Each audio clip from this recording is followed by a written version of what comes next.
Hi friends, আজকে তোমাদের সাথে একটা আই মেকআপ শেয়ার করছি, চলো দেখতে থাকো। তো প্রথমে আমি একটা আইব্রো ব্রাশ নিয়ে আইব্রোটাকে ভালো করে ড্র করে নিয়েছি। এরপর একটা কনসিলার নিয়ে সেটাকে সুন্দর করে কাট করে নিলাম।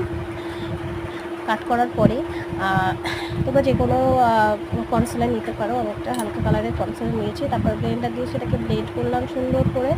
এবার আমি সেটাকে সেট করবো। সেট অবশ্যই পাউডার